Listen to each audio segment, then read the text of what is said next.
Hey guys, welcome to Tactical Foul. My name is Kyle Grew, and today we have another fantastic member of our staff. Please welcome Lawrence Patterson. Hi guys, how we doing? Awesome. First off, how you doing today? I'm doing great. I'm staying home, like everyone else, trying to keep a little bit active. But yeah, overall, I'm pretty good. Awesome, man. So why don't you run down what titles you hold, teams that you coach with, anything like that you're associated with right now. Sure. So at Nationals Tri County, I coach goalkeepers. Okay. Um, I also work at SVSU. I work with both the men's and the women's program, primarily as a goalkeeper coach, particularly with the women's program. But I do also serve as a full-time assistant with the men's program. Awesome. And just so I want to make sure that everyone knows this. He says just a goalkeeper coach. I've ran one goalkeeper session for a goalkeeper, and it was one of the hardest things I had to come up with. So let's not shortchange that job because it is a very difficult job, and I have to commend you on the job you're doing because it's phenomenal. So Well, I mean, I appreciate you saying that. I'm still learning myself, and I've still got an awful lot to learn. But I'm doing the best I can. But I appreciate that. for sure. So what I want to talk about first is I want to just talk about your childhood, where you grew up and, all that. And, maybe fill everyone in on like, he's from America, but why does he have this accent? Because that's the biggest question on everybody. Yeah. So like the running joke that I hear all the time is like when I go. So I'm originally from a small village in Scotland called Bonnybridge. I was born in Falkirk, Scotland, which is like a town in between Glasgow and Edinburgh. And the running joke that when I go home, it's usually people say you sound very American, and then when I come back to America, everyone thinks that I sound, of course, I sound Scottish, right?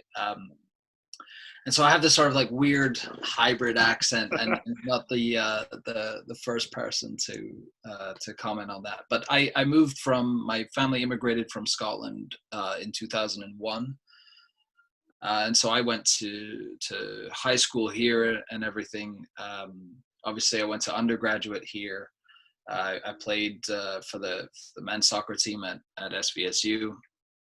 And then following my graduation from SVSU, I spent some time abroad.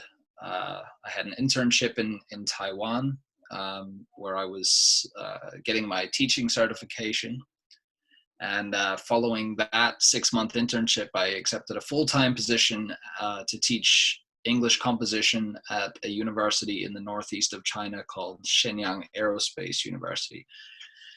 And throughout my time in Shenyang, I became a little bit more involved with some of the sort of extracurricular activities. We started the Creative Writing Club, but I also served as the faculty slash head coach for the SAU International College men's soccer team. Wow, that is crazy. A lot of stuff in your life already. But Sure. so I wanna backtrack a little bit. I want to talk about that mix between the American heritage. I mean, you've been in America most of your life, and Right. then obviously the Scottish heritage with your family. What kind of influence has that had on your love for soccer? Your playing days, different things like that. Right. And so obviously like I started like playing when I was very young, growing up in Scotland. It was really the only sport offered. Okay. I don't remember there being any. If there was anything else, it would have been rugby or cricket. Um, and I was never really interested in that. My dad was, of course, football, soccer fan. And when we moved to the States, I knew that, or we knew that I was going to have to stay involved in some kind of soccer. Um, and it started just in the Davison AYSO, right? And then moved to the travel soccer stuff, playing at a small club in Davison called Mesa. And then about a year or two later is when I joined Vardar. Awesome. And so the influence that my parents had, or at least that my dad had, was that he was a soccer fan. He was a former player, someone who didn't actually get into coaching until he moved to the US. Oh wow. But just it was certainly like I was introduced to it when I was growing up in Scotland, and then just continued on when I arrived in America. But it had taken a few years to sort of get to that type of travel soccer level, for sure. For sure. And obviously you were fairly young when you left, but uh, do you remember thinking of the differences between, I guess the football or soccer in Scotland compared to the football and soccer here? Yeah, I mean, maybe not so much. Like, I think I was obviously I was quite young at the time, but like in some of the some of the cultural aspects, for sure. Like, where I grew up in Scotland, like it's football, soccer, or nothing, right? It's Yeah. not. There's no real other options, and so when I came to the States, I think I was just most surprised about how much weight everyone seemed to put on baseball, basketball, American football. Yeah. And this was the early 2000s, at a time where MLS teams were still folding, and so on. And so I didn't see the support for soccer that I see now.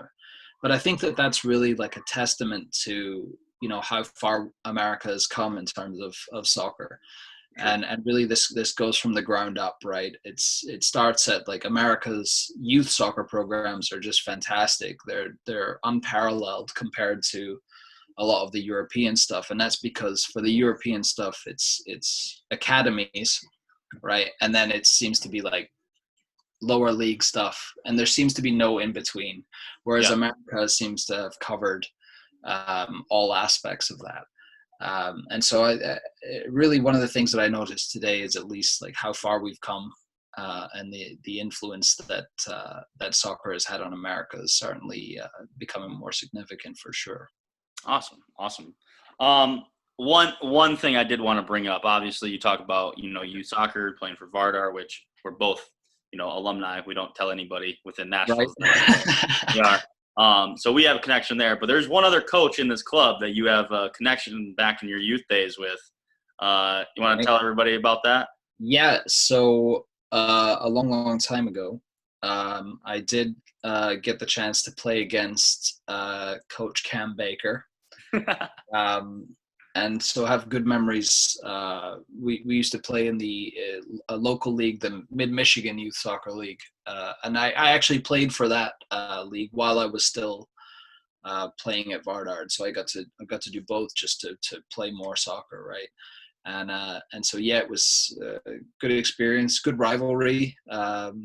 I think we certainly had some close games between the two teams. But yes, that's certainly some connection I have to Cam Baker, for sure. And you both had a lot more hair back then, by the way. We did. Cameron, you had the flow. Cameron was rocking basically he had the afro. That's what we used to call it. Those were the days. Yeah. That's great hair for sure. We'll move on a little bit. Getting into, talked about high school a little bit, and, you played for a bigger club team, but then you go back and, I would say you're not playing for the biggest Flint team around. Talk us through like what your situation in high school was. Yeah. So I played at Flint Carsley High School. I was a 3-year varsity player. I didn't play soccer my freshman year. I chose to keep playing with Vardar. I was at that age group where I could still play year round. And so my freshman year, I thought it was a good idea for me to keep playing at the club level. But sophomore, junior, and senior year were all great years for different reasons. We probably weren't playing the highest standard of soccer, right?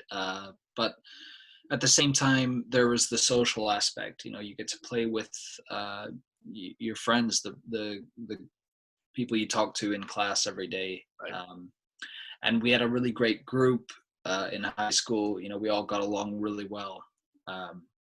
And so I'm actually, very proud to have played for Kersley High School. I don't think we had great success in terms of results, but high school soccer is a different experience than travel soccer, and I take that with a pinch of salt. It's really it was something that I did look forward to my freshman year. And it's something that by the time I was done as a senior, I could look back on a lot of really good memories. Awesome, for sure. And so from there, you obviously have a very good, prep career, and then you're moving on to college. Obviously, you talked about you ended up at SVSU. Obviously, you had a few more options, but walk us through a little bit just your recruiting process and then just what your first, I guess, interactions on a college campus were. Right. So, I mean, I was the first one in my family to go to college in America, obviously. Right. And so universities in Scotland just don't offer the same things that universities do here, right? In terms of like athletic scholarships. There are, of course, athletic teams that represent the university. Right. But to get your college paid for is something that is sort of unique to the United States. And yeah, I mean, the recruiting process is tough, right? You're that sort of junior and senior year, you're going on an awful lot of visits. You're trying to get a feel for what the school would be like, not just from a soccer standpoint, but from academic standpoint, or what it's going to be like from a social standpoint. And I ended up committing to SVSU really quite late. I think it was about a week before signing day or something like that. And ended up having just 4 years, like a really great experience. Coach Kel Wasserman brought me in 2011, and I was very grateful to be on scholarship, to be a part of that team. It was a team that was not just talented but hardworking and a great group of guys, and that's why I think in 2012. We came that close to a national championship. We made it to the Final Four, obviously, and played in a national final, but came up short in the end. But it was a great experience all around. From a social standpoint, from an academic standpoint, and from an athletic one as well. So I had sort of that complete college experience, and I'm really really grateful to all the people who were involved in that. But yeah, I can understand how that sort of recruiting period is difficult to navigate, because it was very difficult for me, for sure. Yeah, for sure, absolutely. Walk us through a little bit, just if there were any, the differences with coaching, the scheduling, different things like that comes along with being a college athlete. Right. Yeah. I mean, so I think there's probably an awful lot of people that like the idea of playing in college, but it's certainly a full-time gig, right? It's not just because you have to be here at this time and be there at that time. You have to, of course, you're going to schedule your classes around your practices and so on. But it's difficult on multiple fronts. You've got to make sure that you're eating right, that you're taking care of your body, that you're preparing for games, preparing for practices. And I think one of the things that I certainly found difficult, at least in the beginning, was like to be able to go from two very different things, right? To go from the classroom where you're studying, I don't know, microeconomics, and then like completely switch and go onto the soccer field. And it's day in and day out. And there was a couple things that I really don't miss, right? Like 6 a.m. practice sessions in November outside. I don't miss that stuff. but that, I mean, that comes with being a college athlete, right? This is what you signed up for. And while it is difficult, it's certainly not impossible, right? To be able to balance Right. the academics with the athletics, to be able to, you know, put the right food in your body, and to get enough sleep, um, and to also still be able to balance a bit of a social life, to spend time with friends, and to do stuff that's going to help you relax, and make sure that you're not in that 100 miles an hour all day every day, right? So Right. For sure. it is really just sort of the complete experience, and it's a combination of all those different things.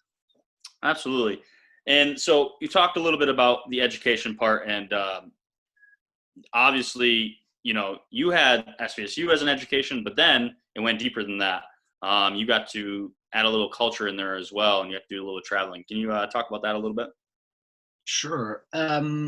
So my senior year at SVSU, I was lucky enough to get, I was awarded the Roberts Fellowship, which is a year-long leadership course, which culminates in this 3-week trip to China, Japan, and Taiwan. And I kind of just remember being in Taiwan and thinking, like, this place is great, right? It was just, I love the people and the culture and the food and just life in general. I love the weather. Yeah. And it was in Taiwan that I inquired uh, about a possible internship to do a teaching certificate. Oh, wow. And a few days later, I was just told yes. You know, I was very lucky on that front. And then a day after that, I booked a flight to Taipei, never looked back. I studied Mandarin Chinese for 6 months in the Express Mandarin program at Mingchuan University in Taiwan.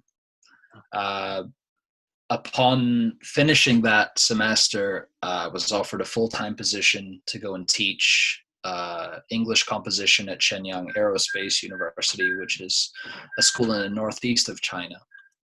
And then I stayed there for 2.5 years. And when I came home, it was 2008, summer of 2018. I left about a month later to go and finish my master's degree at the University of Glasgow. And so it was just in July of June of 2019, I believe, that I got back from Glasgow while I was still doing my dissertation process. So these things were never really part of the plan, right? I didn't set out to become an English teacher. I didn't set out to go to Taiwan and China and then to go back home to Scotland for my degree.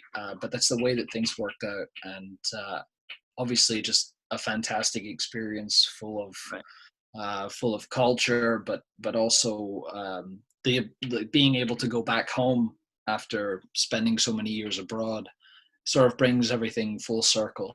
And it was just a really, really incredible experience for sure.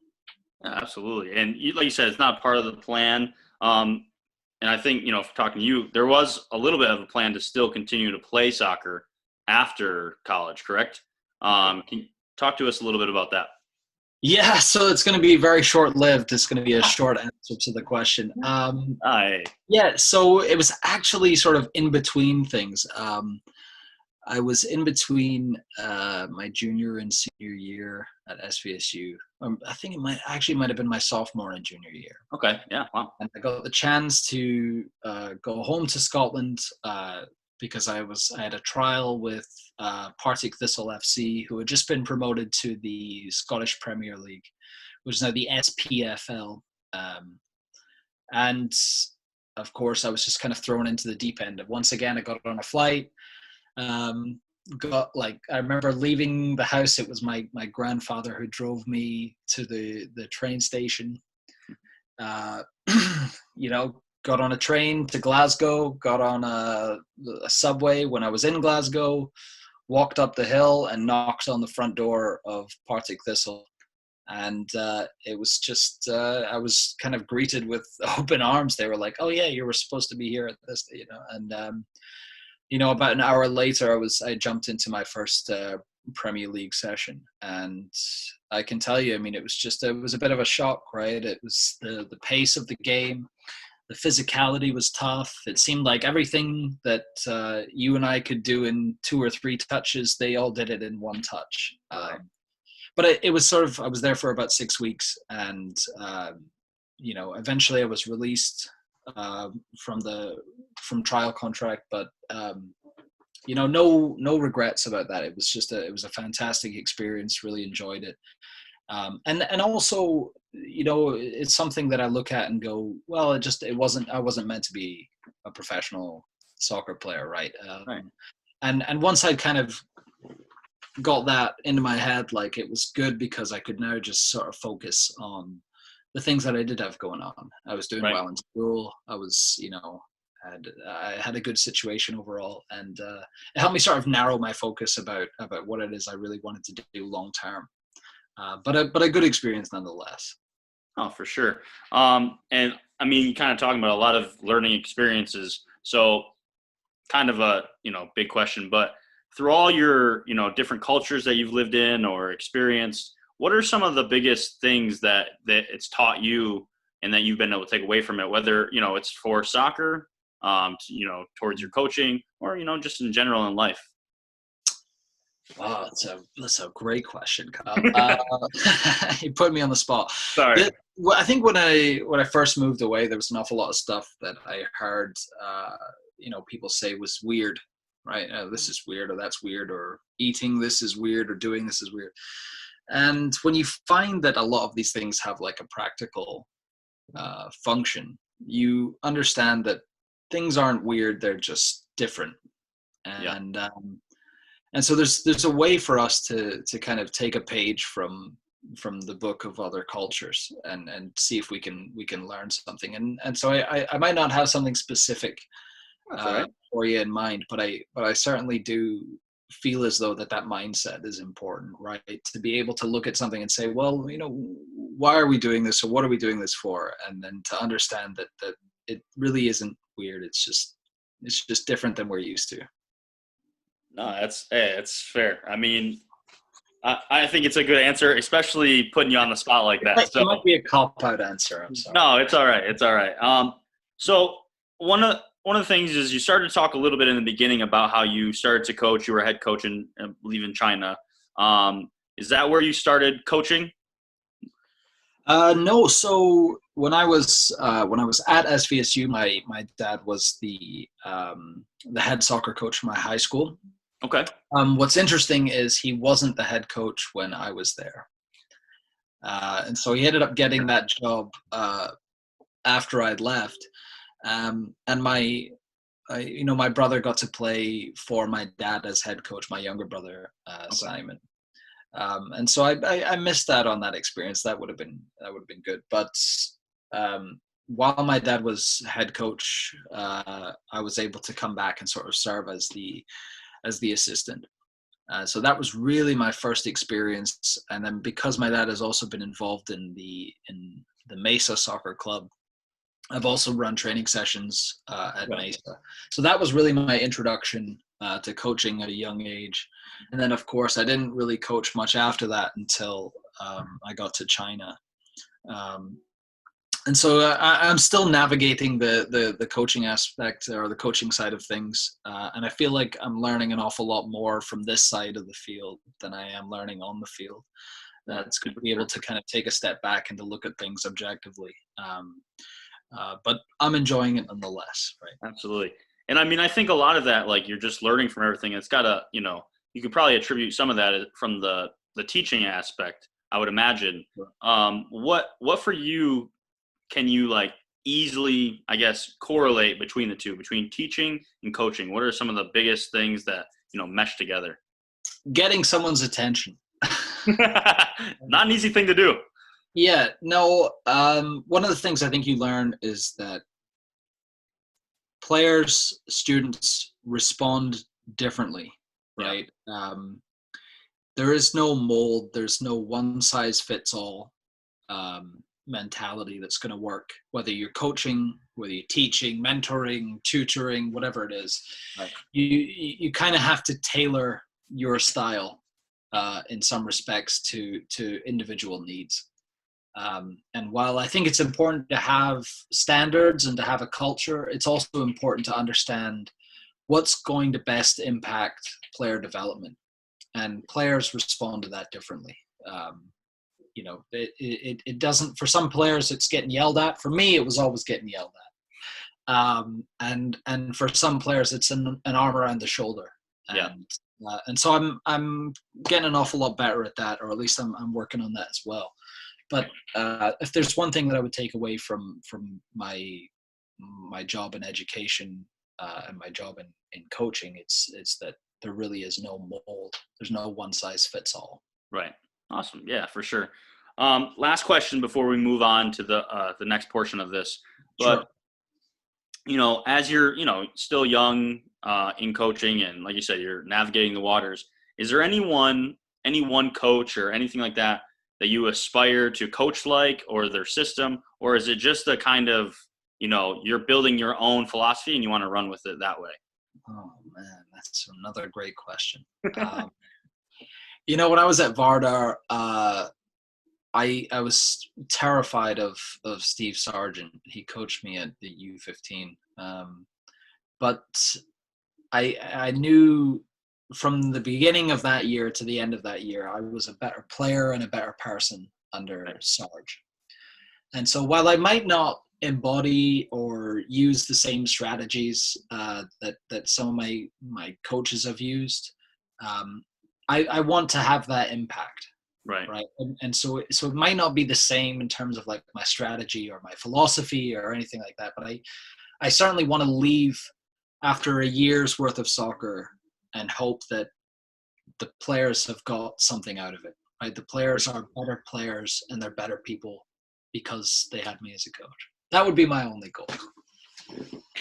That's fair. That's fair, man. All right. Let's move on a little bit. We're going to give you some rapid fire questions. Some, you'll have some this or that. I'll ask you some personal preferences, and Sure. and then even we'll have a portion where I'll have you pick between 3 players or coaches to start, sit, or cut. All right? Let's do it. All right. Home cooked or takeout? 100% home cooked. Not surprising. I love cooking. Honestly, it's not just been in like while we're in quarantine. Like I love to cook, and I'd much rather eat my own food than go somewhere else. So yeah, home cooked all the way. Yeah, absolutely. Because as someone who's seen his cooking videos, that's something we're gonna have to get on this channel. By the way, he's phenomenal. Absolutely. I'm open to that as well. We could do that. Yeah, let's do it. All right, Messi or Ronaldo? The better player is Lionel Messi. It's no question. Hey, that's fair. No question. That's fair. Beach or mountain? Mountains, 100%. I get sunburned too easily. All right. Sushi or tacos? Sushi. All right. The fresher the sushi, the fresh fish, there's nothing that compares to it. Sashimi as well. All right. Hot pot or dumplings? Oh wow. I'm glad I got you. Just a great question. I lived in the northeast of China, where it was just very, very cold, and hot pot was a good way of keeping you warm. So I'm gonna have to say that Chinese hot pot is my favorite there. All right, fair enough. Hip hop or rock? Oh, I might be the first person to give you like a non-answer. I kind of just I like a bit of everything. I like good music. It doesn't really matter what it is. And so I guess you ask me, I would say that sort of alternative rock is more my favorite, but I'll listen to whatever. That's fair. That's fair. Call of Duty or Halo? Not any of them. Okay. The issue is I have just started playing Call of Duty Warzone, and I am having a great time. It's a great game. It's really fun. but I've only played for about 2 weeks now, and I'm still getting the hang of things. No. Halo for me was my childhood. It was my high school. It was my undergrad, and to this day, I still play Halo. So even as a 26-year-old, I still play Halo. So yeah, it's gotta be Halo for All sure. right, that's fair. This one might be tough. We'll see. A Scottish World Cup or a United States World Cup. Oh wow, I know. testing my loyalty here, Kyle. Um, Look, I would love to see Scotland qualify. I'd love to see America qualify. Yeah, I was Excuse gonna say we're not. We're, um, but I'm Scottish and very proud to be Scottish, and I'm very proud of my heritage. But this is the country that raised me, right? This is the country that gave me all of the opportunities in terms of soccer, in terms of school, in terms of my professional life. right. Um, and so I learned most of my soccer stuff probably through my dad, but also from being involved in American youth soccer. And so I would love to see the United States win a World Cup. Awesome. Awesome. All right. A little easier. Netflix or YouTube? Honestly, I don't quite have the patience to start Netflix series when someone recommends them to me. I'd much rather watch Premier League highlights on YouTube. All right. So it's got to be YouTube for me. All right. Yeah. That's hey, fair enough. Good question. Calls or text messages? Prefer calls, 100%. I don't like to sit on my phone. I don't like to stare at my phone. If you got something to talk to me about, let's have a quick chat. Yep. Not into the texting nearly as much. All right. That's fair. Running or biking? Oh wow! Like, what do I like better? Certainly, I think I like cycling better. But what do I know is better for me? I think if I ride a bike, I'm gonna do just that. I'm not gonna cycle. I'm gonna ride a bike, which is Right. different. So I'm gonna have to say running. I have a little bit of a love-hate relationship with running, but that would be my answer for sure. That's fair. Um, Pep Guardiola or Sir Alex Ferguson? Oh, this is a tough one as well. It is. Just gotta pick one. Yeah. Okay. You unpack it for a second. In terms of like leadership, Sir Alex. In terms of soccer tactics, Pep. I guess for an overall, all-around experience, I'm gonna have to say Sir Alex. I But love don't quote me. In your face, Cam. In your face. All right. So last little question like this, but just give us your favorite dish from China, Taiwan, and Japan.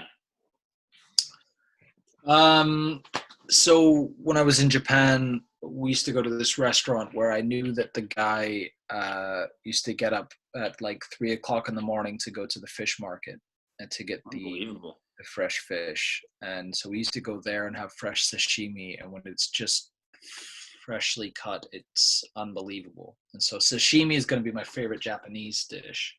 Okay. My favorite Chinese dish is still probably going to be hot pot. There's a type of hot pot where it's a Sichuan hot pot, and it's Okay. really spicy. And the translation I believe is actually spicy numb hot pot, and the idea is that it's so spicy it numbs your mouth. Yikes. But it really is great. So All right. that's going to be, and it's great because you get to share it with friends, right? You're all kind of Okay. sitting around the table. You get to like cook your own kind of food, put it in the hot pot, and so yeah, hot pot in China for sure is Sichuan hot pot. Sashimi in Japan. What's my favorite thing in Taiwan? My favorite thing in Taiwan, I'm just going to blanket it and just say that it's street food. They have the best street food in the world. Okay. So in Yep. Taipei, they've got this night market called the Shilin Night Market, and it's just miles and miles long, and they're selling just about everything that you can imagine. But the food is really, really spectacular, and it's relatively cheap. And you can go from different stall to different stall and try different things and expand your horizons a little bit. So in Taiwan, it was definitely street food that I sort of fell in love with. Awesome. Awesome. All right. Time for the start, sit, and cut portion. All right. Let's do it. I'm ready. Scholes, Lampard, Gerrard. Oh, man. Oh, goodness. This is probably the toughest one. I've got to start. Just second to none. I love Paul Scholes, so Paul Scholes starting. And here's my bigger issue: is that my team Rangers FC is currently managed by Steven Gerrard, He is. who did not nearly have the same goal scoring record for midfield that Frank Lampard did.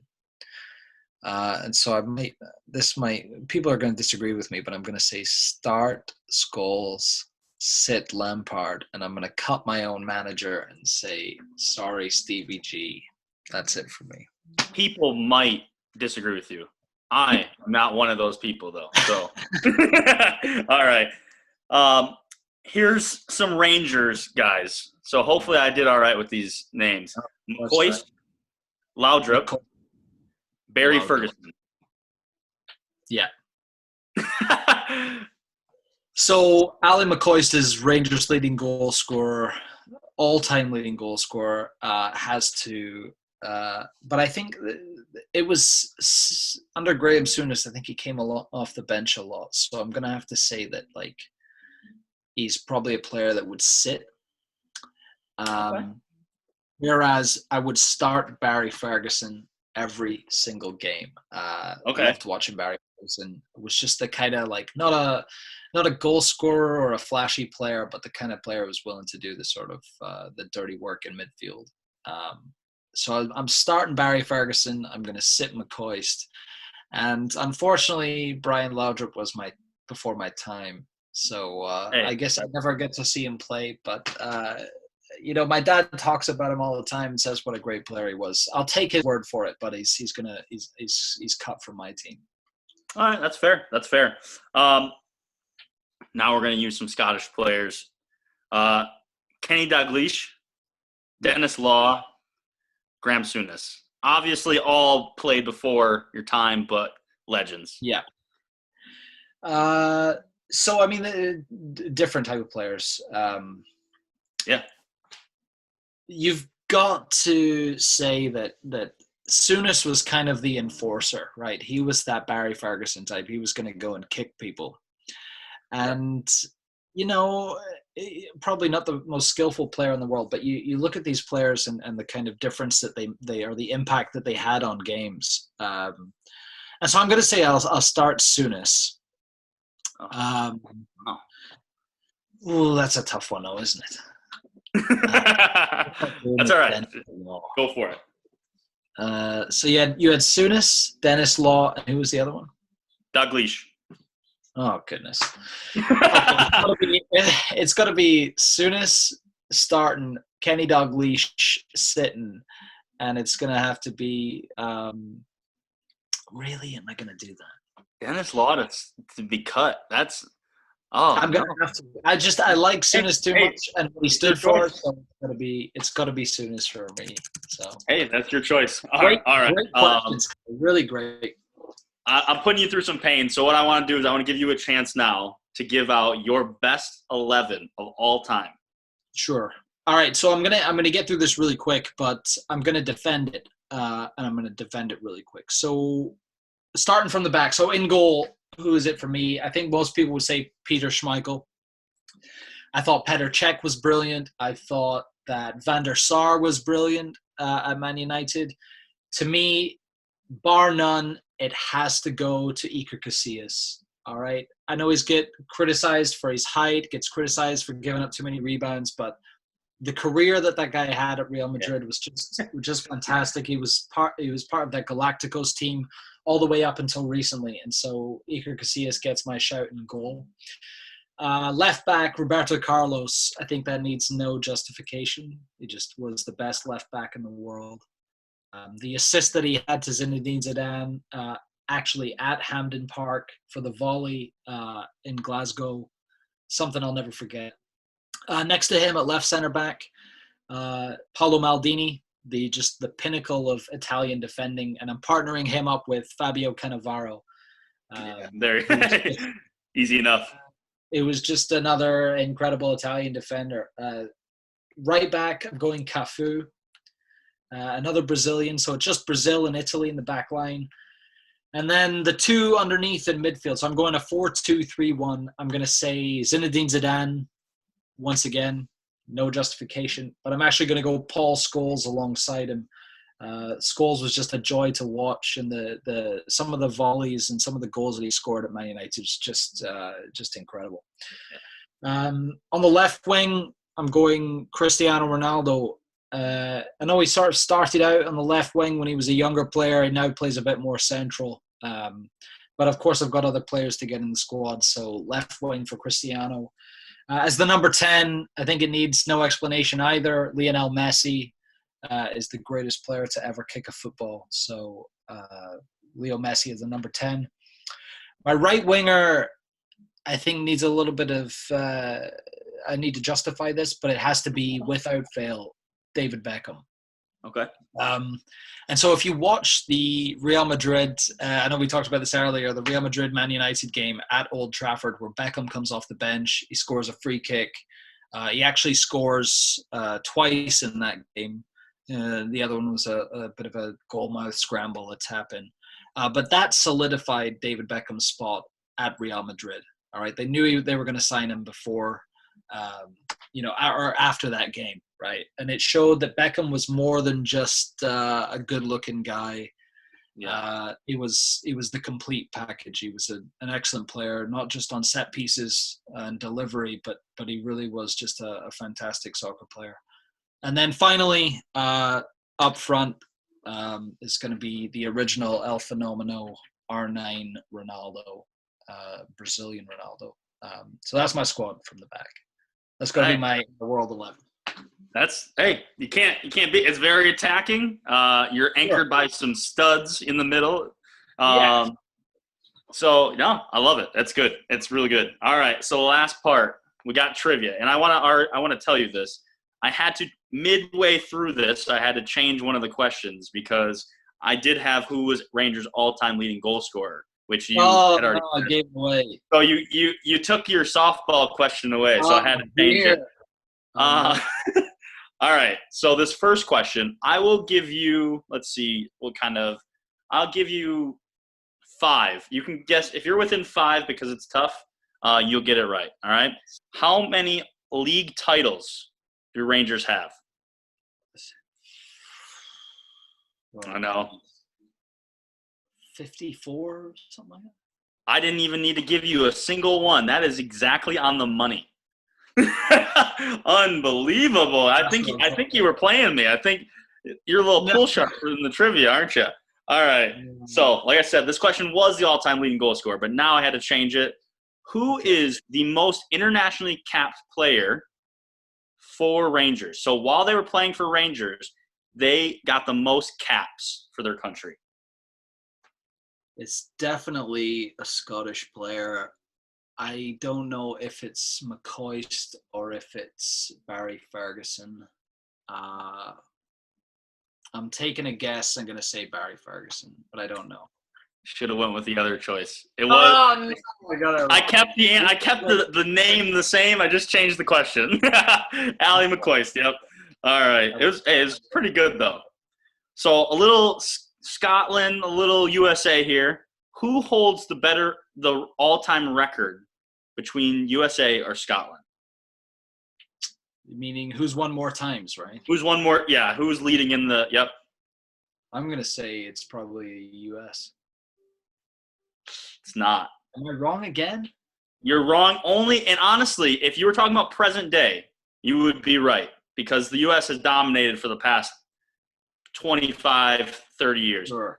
But those 7, so Scotland has 3 wins. They've drawn 3 times, and the U.S. has only won 2 times. See, I'm actually a little bit proud, a little bit. It's not bad. All right. So this question's kind of sad, but, let's see if you know it. Which sad moment happened during the qualification for the 1986 World Cup against Wales for the Scottish team? During the celebration, I'll give you that. It happened during the celebration. It wasn't the disaster, was it, with the stands Nope. collapsed? I'll let you get it. Honestly, It's a tough honestly, one. honestly, couldn't tell you, Kyle. I give up. During the celebration is when Jock Stein, who is known as one of Scottish's all-time best managers, he actually had a heart attack during the celebration. I'm sure my dad knows all about that, and that is Yeah, terrible. he would. I was gonna say he would, and that's when actually Sir Alex Ferguson had to take over managing the national team. Oh dear. Yeah, wow. so it's that was a tough one. That was a tough one. That was a really tough one, but you've come up with some really good questions. So. All right, so the last question, and this is going to your SVSU days, your senior year. Who led the team in goals? Played in midfield, by the way. I'll give you that. My senior year. Who led the team in goals? This is horrible. Cannot believe that I'm saying this. I'm gonna say played in midfield for sure. Yes. Yeah, he was a midfielder. That's senior year. Might have been Craig Neal. Was it Jordan Kalk? Was a good player. He had quite a few goals. Was it Craig Neal? It was Craig Neal. Ah, nice one. Well done, Craig. Craig sees this, man. There you go. We'll make sure to send this to Craig. All right. I think one of those goals he scored with his face. So I don't know if that counts. I think he did. Yes. So, hey, 9 goals, by the way, is what he led the team with. So that is all I have. It's been a lot of fun. Learned a lot about you, which is great. Before we go, is there anything that you would like to say to everybody that's watching? Yeah, just, we hope you guys are enjoying the TCTV stuff. We're doing our best to put together some good sessions for you guys to do on your own. And so we appreciate you watching, appreciate you tuning in, and keep watching. We're coming up with more stuff every day, every week. We've got a new plan, a new training regimen for everyone. So it's been a pleasure for us, and we hope you guys keep enjoying it as well. Awesome. Thanks so much. This has been Tactical Foul. I'm Kyle Grew. This is Lawrence Patterson. And yeah, keep tuning in, guys. Thanks.